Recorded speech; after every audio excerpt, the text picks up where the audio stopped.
Bonjour tout le monde et bienvenue. Je suis tellement content de pouvoir repartager une vidéo après tout ce temps.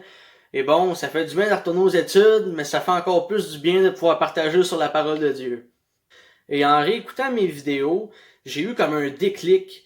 J'ai réalisé que bon, je vous apportais beaucoup de références bibliques avec l'enseignement et tout ça, mais que je vous ai jamais vraiment expliqué pourquoi que j'ai continué à mettre ma confiance dans la Bible plutôt que dans un autre livre comme le Coran ou un autre livre qui parle de Dieu. Donc, c'est exactement ce que je vais faire aujourd'hui en nommant une couple d'arguments. C'est sûr que je les nommerai pas toutes parce que sinon, évidemment, la vidéo elle finirait plus. Donc, sur ce, premier argument. Les Écritures n'ont pas été si modifiées que ça.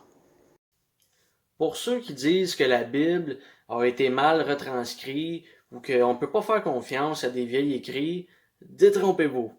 Parce qu'il y a eu un rouleau du livre d'Ésaïe qui a été découvert en Israël en 1947.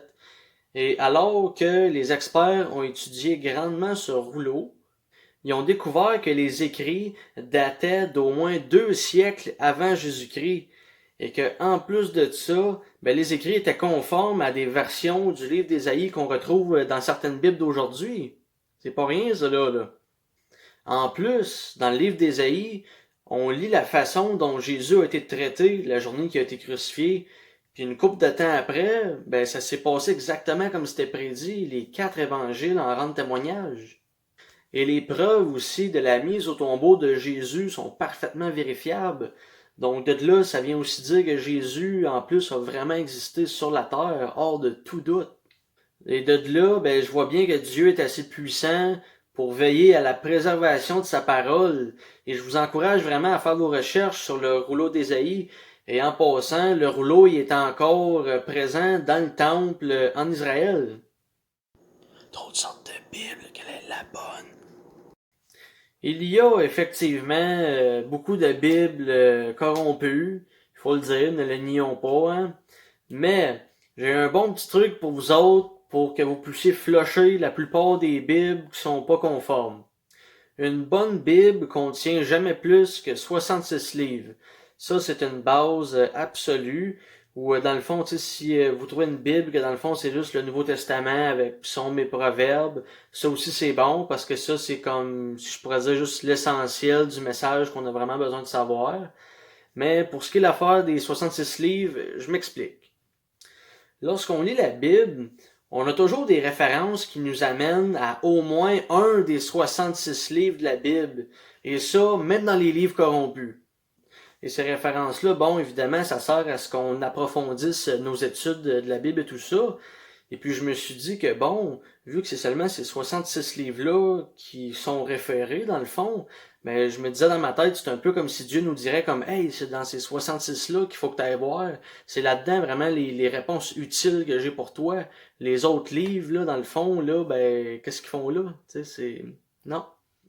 Par expérience, je vous recommande fortement la Bible Louis II, vraiment, pour une lecture quand même pas trop compliquée à lire, avec des mots quand même d'aujourd'hui. Et puis, si jamais vous voulez faire des études approfondies avec des versions de Bible à comparer qui ont les 66 livres, je vous recommande beaucoup la version Darby et la version La Colombe ou encore la Bible du Sommeur. C'est toutes des bonnes Bibles avec les 66 livres et qui contient vraiment là, l'essentiel du salut bien écrit. Il n'y a pas de contradiction dans la Bible. Tout coordonne parfaitement dans la Bible. Et si jamais il y a deux passages qui semblent se contredire, il est important de d'abord vérifier le contexte. Donc, c'est de savoir qui parle, à qui c'est adressé, pour qui c'est adressé. La petite différence est là, mais parfois vraiment importante. Aussi de savoir, dans le fond, pour quel temps ces paroles-là sont dites. Et même parfois, le lieu peut vraiment changer sur la façon, si on veut, d'avoir une compréhension du message. Et si jamais vous bloquez sur un passage, je vous encourage à prier Dieu pour qu'il vous éclaire ou vous guide d'une quelconque manière.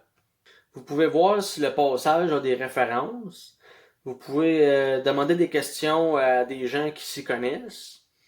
Et puis, une autre chose aussi très importante, c'est d'être prêt à recevoir l'enseignement d'un cœur ouvert et non avec le cœur fermé, avec juste des intentions d'argumenter contre qu'est-ce que l'autre personne va vous dire au sujet de qu'est-ce que vous voulez savoir, justement.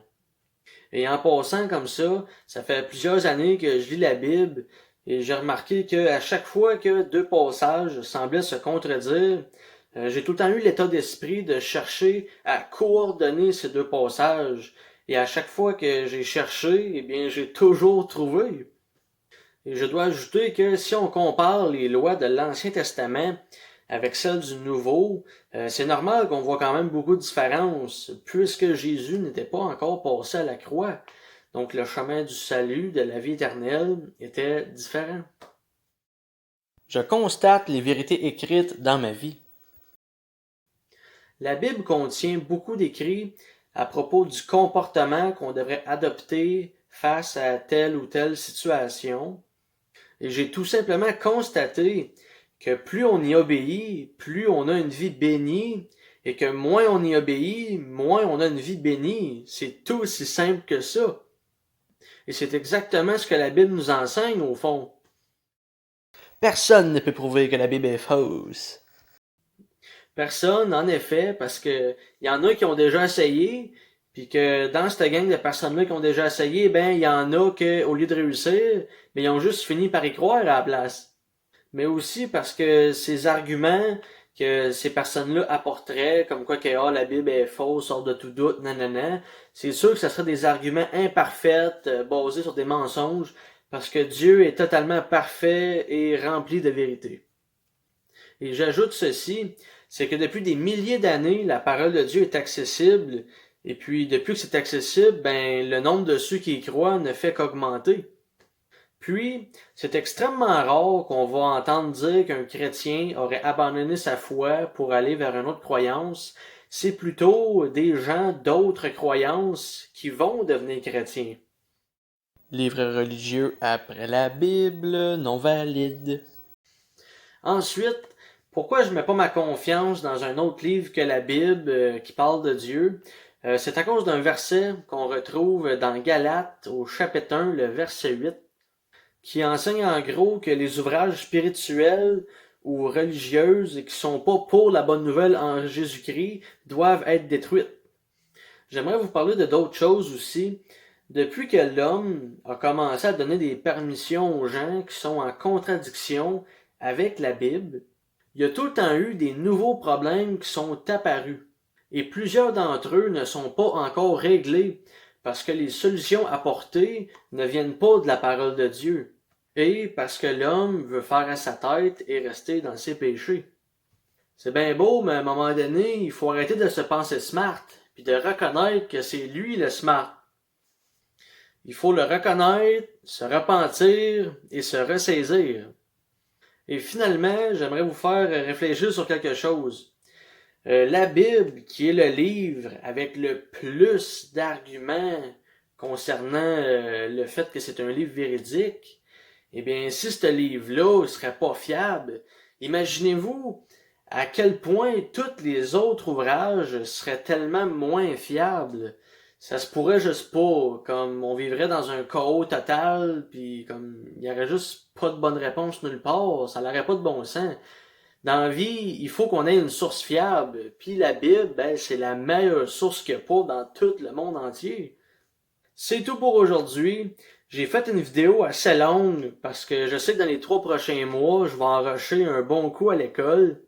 Donc, je voulais vraiment prendre le temps de vous bénir au maximum, de vous donner le plus possible, si je peux dire, des enseignements que j'ai reçus, des faits que j'ai vérifiés, que j'ai vraiment pris ça à cœur. Et donc, je vous encourage sur ça à liker, partager. Ça va littéralement permettre à ce que des gens puissent en apprendre plus sur la parole de Dieu. Et je vous remercie d'avance de m'aider à propager le message. Et d'ici là, donc, je vous dis à la prochaine et soyez bénis.